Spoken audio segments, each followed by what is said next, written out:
When a construction site is buzzing with activity, it's usually the sound of the circular saw. Its spinning teeth can take a bite out of any job in seconds. There are many claims to the invention of the circular saw, but there's no doubt that when its design was perfected in the last century, it revolutionized woodworking.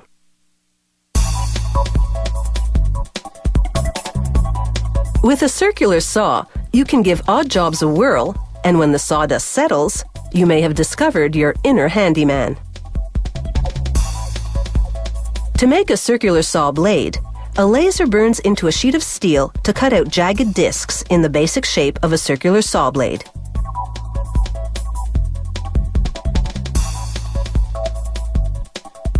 They feed each disc to rollers that press grooves onto both sides. These grooves are tensioning rings that will keep the blade from vibrating while cutting. Without these grooves, the circular blade wouldn't cut straight.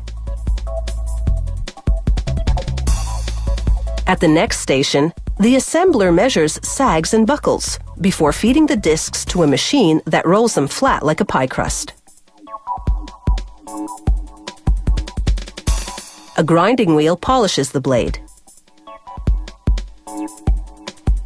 And then they load barrels of the discs into an oven to bake until they're very hard. This will take about 24 hours.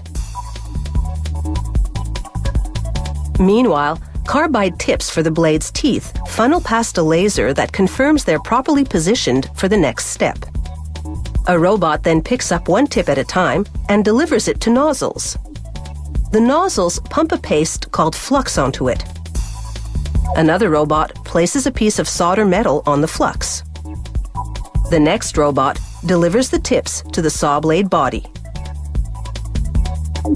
Elements melt the solder metal and flux to fuse the carbide tips to the teeth. It's a technique called brazing.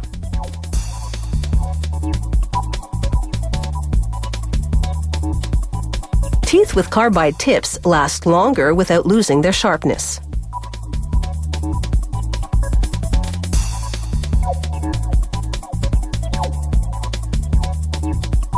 Circular blades for sawmills have a larger and different design. They brush flux around a side hole and then place soldering metal on an elongated carbide tooth.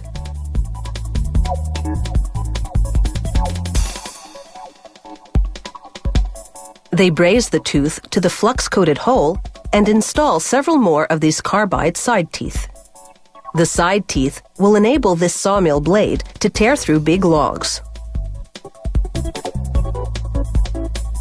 The smaller circular saw blade now spins on an axle while a spray nozzle sandblasts it. The sandblasting cleans the surface and gives the blade a brushed texture.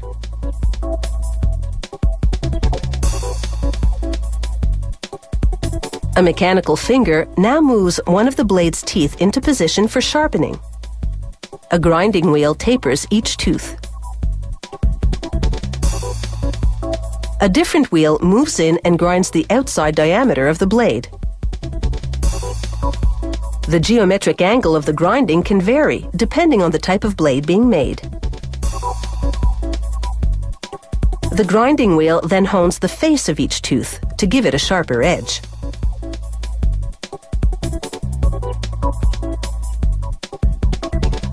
Next, a straightening specialist pounds out any remaining bumps in the blade and double-checks it with a straight-edge tool.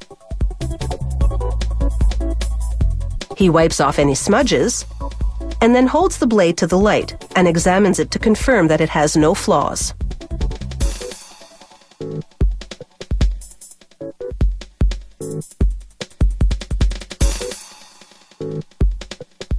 A laser then etches the company insignia onto the blade.